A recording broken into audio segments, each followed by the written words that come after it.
Alright guys, just a really quick announcement before we start this because I'm really excited about it. I'm going to be at Veg Fest UK London. So if you guys live in the UK and you've ever wanted to meet me, now is your chance. October 21st and 22nd at London Olympia. I'm going to be with Vivo Life, so I'll be at their booth for most of the day, but I'll also be walking around. So if you guys see me or you come to the Vivo booth and you want to meet me, definitely say hi and ask me any questions that you want and I'll be happy to answer them. I'm also going to be doing a talk on Sunday at the Athletes Lounge, and that's between 12 and 12:45. So I will see you guys there. Thanks for listening. Now on to the Q&A.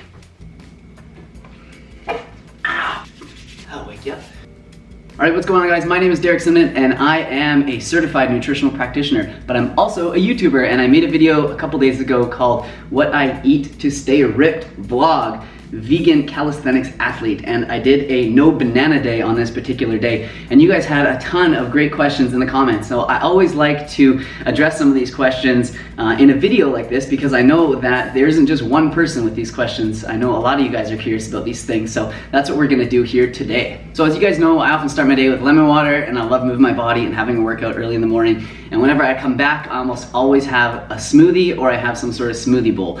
So the question from Haru is, bro, don't you mind if it would be better if you just ate those fruits instead of blending it? So I think what he's trying to say here is, like, would it be better just to eat the fruits rather than blending them? And yeah, I would have to agree with you. I think that whole foods in their whole purest form are always the best option. Chewing them is definitely a better way to consume them than blending. However, we have to take a few things into account here, right?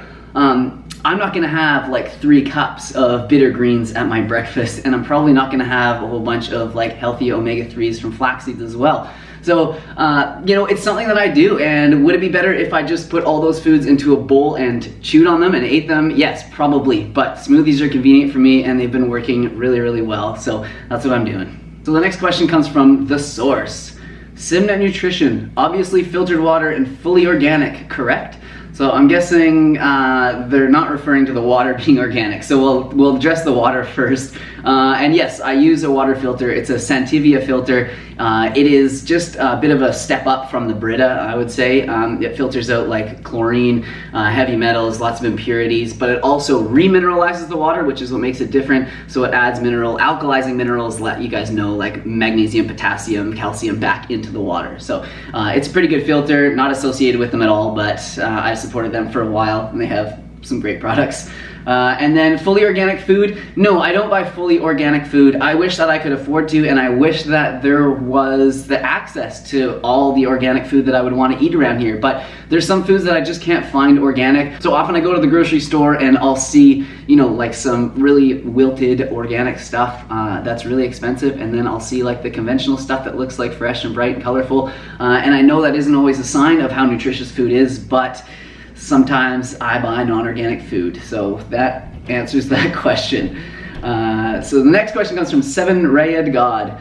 Do you get enough iodine because you eat a lot of goitrogenic foods? So this is a great question, and I'm glad you guys are conscious of this and paying attention to it. So goitrogenic foods are usually foods from like the brassica family, so things like kale that we just talked about, but also cauliflower. I think Brussels sprouts are one of them. Broccoli, cabbage is a big one.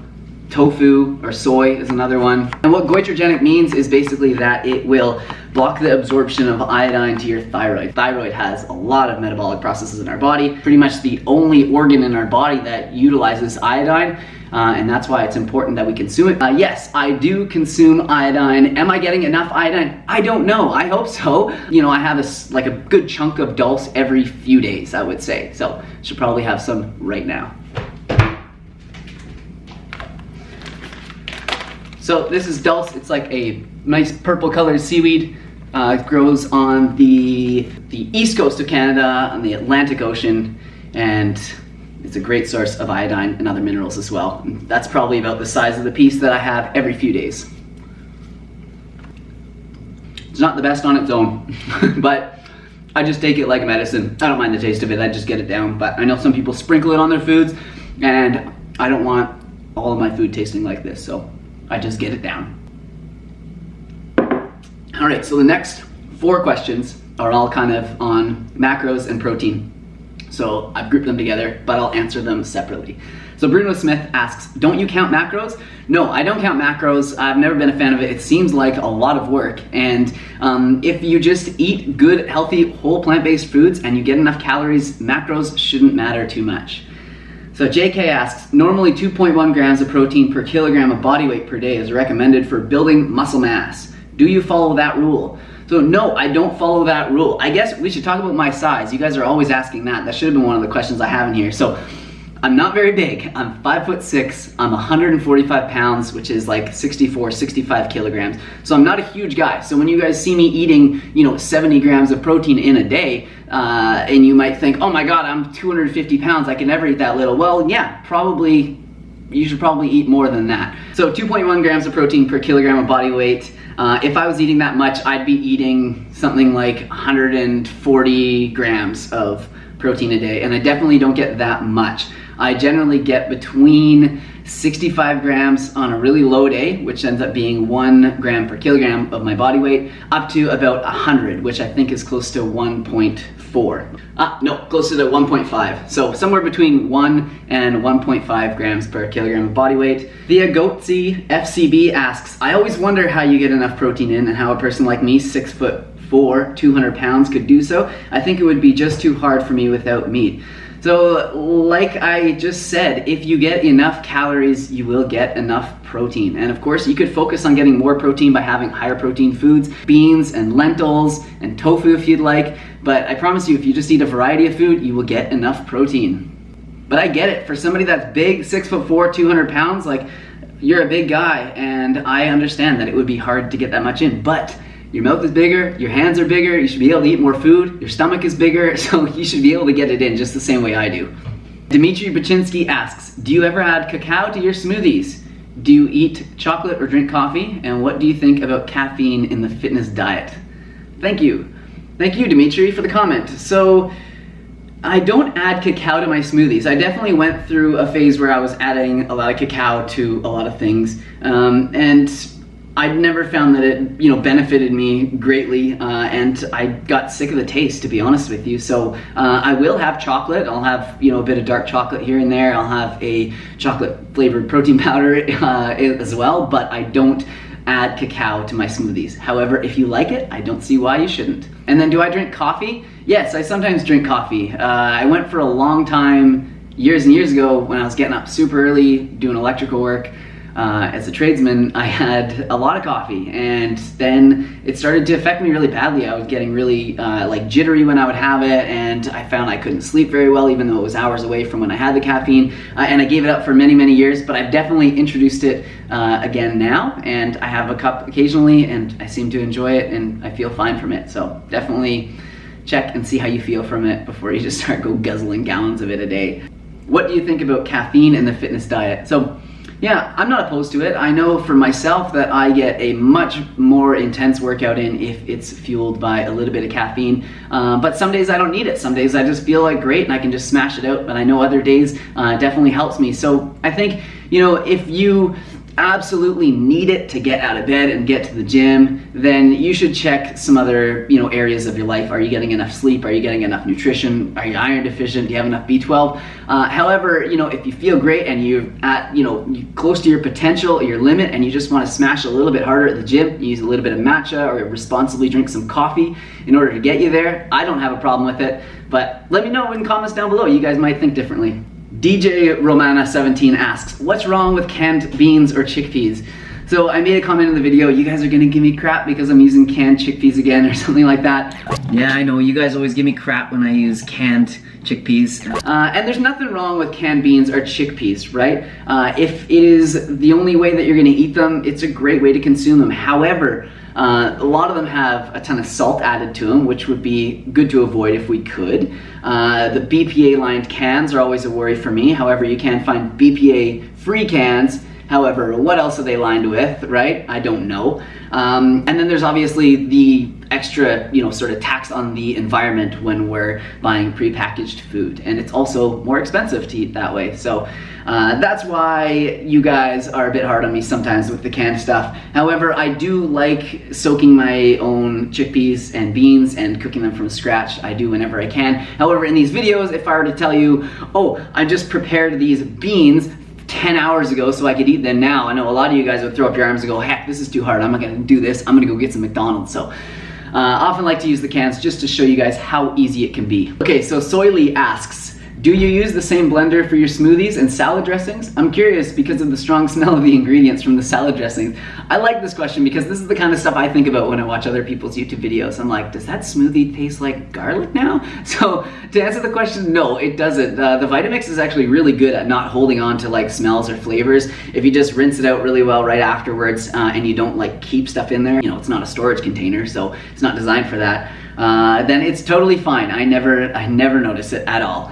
So good question, but no, it's not a problem at all. And then Patu asks, or states, I really can't see why buckwheat would be much better than oats. There's little difference from what I can read. Somebody else made this comment as well, and they were like, I just went on Chronometer and the nutrients aren't that much difference. And like, yeah, you guys caught me. I said that buckwheat was much more nutrient dense than oatmeal, and I was wrong. It's sure it has a little bit more B vitamins, but it's a little bit lower in a few other things. However, I notice myself when I have oatmeal, I feel very heavy and like weighed down, and I know that sometimes my digestion suffers a little bit, but when I have buckwheat, I'm always feeling like very energetic. It seems to digest really well and keeps me feeling light, even though it is more dense in calories. So great, thanks for keeping me accountable, and I appreciate those comments. So Chandler Anglin asks, what is tempeh exactly? So tempeh is basically a block of cultured soybeans. So they cook the soybeans, they add a bacteria to it, they press it into a block, and they let it ferment. And I believe it's from Indonesia is where it's traditionally from. It's generally a little bit higher in protein than soy, a little bit higher in fiber as well. And the nutrients are more bioavailable because it has been fermented. So it's always my go-to choice. If I have the choice between tofu or tempeh, I would always pick tempeh first. However, tofu as a culinary ingredient has so many possibilities and it takes on flavor so well. It's really fun to cook with, but I like them both. David Lynn asks, I've been watching your videos for a while now and I was wondering about your fat intake. It seems like you're avoiding it, not even using olive or coconut oil for sauteing. Why is that? So yeah, I definitely don't avoid fats. I just don't consume fats that aren't in their whole form, so ones that aren't fiber bound. So you won't see me putting scoops of coconut oil into my smoothie, you won't see me putting olive oil on my dressing, but you'll see me eating tons of avocado, you'll see me put peanut butter on toast, which probably isn't the best. You probably have healthier fats than peanut butter. I also use lots of tahini in my salad dressing, but I am not totally religious about it. I mean, if somebody comes up to me and they're like, here Derek, I've made you this vegan, gluten-free, all organic, fair trade ingredient cookie for you, and there's a bit of coconut oil in it, smack it away. No, I'm not gonna do that. I'll say thank you so much and I'll enjoy it. Andrew Swanson asks, do you have any suggestions about avocados? You used one slice, what happened to the rest of it? Do you have any tricks on how to pick or store them? So I don't know what suggestions he's looking for on avocados, like buy them and eat them, definitely. Make guacamole, put them in your stir fries, make salad dressings with them, put them in your smoothies. Those are some suggestions. And I used one slice. What happened to the rest of it? Well, the rest of it probably sat on the counter until I used it again. If it gets a little bit brown, you can just kind of like cut that little bit of brown part off and get rid of it. Do you have any tricks on how to pick them or store them? Yes, I do, because I've been studying the avocados that I pick. I'm gonna grab an avocado for you guys. Okay, so when picking them at the store, I mean, you just want to get one that's not overripe, because every joker and their mom has probably come along and put their thumb into them and bruised it. So you want one that is unblemished, obviously, and I just give it a really light touch all the way around the outside, and you can feel if there's any soft spots, and if there are, move on to the next. So obviously when they turn black, they're ripe. When they're green, they are not ripe. There are different varieties of avocado which aren't like this, but for the Hass avocado, this is generally how it is. But the one tip that you guys should follow, that I always follow when I pick them out, and this has always helped me, is making sure that the little button on the top, you want to make sure that that is intact. So just give it a little poke and make sure that that is still intact. And the reason is because I've noticed when I buy it without that button on there, then that little spot right there starts to turn brown, and then that's when you get all those stringy bits, the brown stringy bits inside the avocado. So whenever I have picked them with the little button on the top like that, they've always been good. So that's my tip. Yeah, these are great questions. I hope you guys are getting something out of this. All right, Aura Lionheart asks, you seem to know a lot about nutrition. Any specific books you've read to acquire this knowledge? Well, funny you should ask, because I've read lots of books on it. We had to read many books when I was studying nutrition in school, but a lot of my knowledge has come from outside of my school, and some of the most valuable books that I have read were definitely not required reading for my school. So I'll grab a couple of them right now. All right, so I gathered up a couple books. We lend out a lot of our vegan books to friends and anyone who wants them because we don't need them no more. So we pass them on, but we do still have a few around. So one of the first ones that I read that really got me going with everything was Finding Ultra by Ritual. Now this book is awesome. There's so much good information in here and it's so inspiring. I had to mention that. And Ritual's podcast as well is like a absolute wealth of knowledge. So if you guys don't know about that already, definitely check it out. I'll put a link to all this stuff in the description. This is a really good one, not a very well-known book, but it is awesome. The Plant-Powered Diet. And that is by Sharon Palmer. This is a really good one if you just want the nitty-gritty science info, lots of useful information. This is a good book for you. And then we've got anything by Neil Barnard, How to Prevent and Reverse Heart Disease. This is another one, 21-day Kickstart Your Health, something like that. What is it? 21-day Weight Loss Kickstart by Neil Barnard. This is another good one. And then we have Whole by T. Colin Campbell. T. Colin Campbell is just an absolute legend in nutritional research, especially in the vegan movement. And yeah, Rethinking the Science of Nutrition, Whole. This is a really good one. And then of course, some honorable mentions that we don't have right now. The Proteinaholic by Dr. Garth Davis, one amazing book. There's also The Starch Solution by Dr. John McDougall. And then How Not to Die by Dr. Greger. So those would be my recommendations. There's lots more. Definitely comment down below if I've forgotten any. Thank you for the question, Aura Lionheart. Damon Lynn, I need honest replies from all vegans. I tried going vegan for a full 3 weeks and dang, I found it way too expensive compared to any other diets. Nuts, berries, it's draining my wallet. Am I doing it wrong or what? Well, buy cheaper foods. You don't have to be eating walnuts and you don't have to be eating like the most expensive goji berries in order to be healthy on this diet. I think you could probably pick some foods that are a little bit, cheaper to where you live. So, grown locally to you that you could be eating, or you could eat something like raisins instead, or you could have, yams or whatever, I don't know, but you definitely don't need to eat the most expensive foods. It should be a really cheap way to eat, because if you think about the foods that we base this diet off of, beans, lentils, rice, quinoa, millet, potatoes, those are all like some of the cheapest foods out there. So shouldn't be too expensive. All right, and then this is just something I wanted to address at the end because I got a couple comments about this, and it's in regards to like my recent Vivo Life partnership. So Pietro Paolo Fiamuno comments, I'm sorry, I really dislike the promotion of protein and supplements. It was a very genuine and authentic channel. Brazilian Vegan comments, Ambassador, money, money, money, you sold your soul.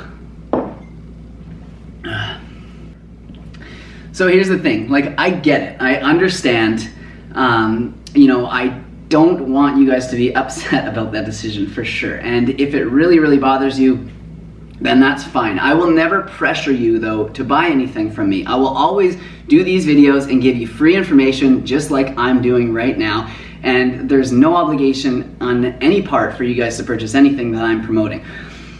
So there's other things that are factors in this, right? Like I consumed protein powder before I started working with Vivo Life, and I looked for the best quality protein powder that I could find. When Vivo Life approached me and they said, hey, we have this product, we want you to try it, let us know your thoughts. I tried it and I said, hey, this is great. I looked into it and it's a great quality protein powder and they're a great company.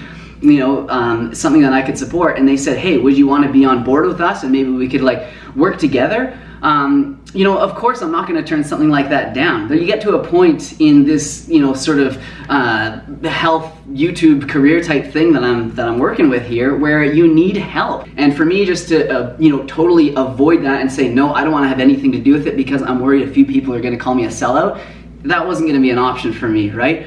So yeah, I understand, and I'm sorry that I've upset you guys, but hopefully you guys can see that this isn't, a way for me just to swindle more money out of you, because you guys don't have to pay a single cent for any of this information that I'm giving you. All I'm saying to you guys is that if you guys choose a protein powder and you want one that I think is good quality and that I support, you guys know which one to choose. So I hope I made some sense in this, guys, and I hope that you understand.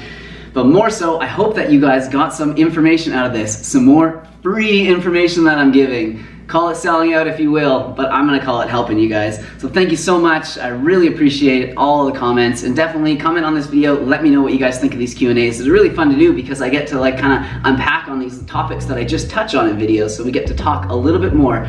Thank you guys for your support. I love you all.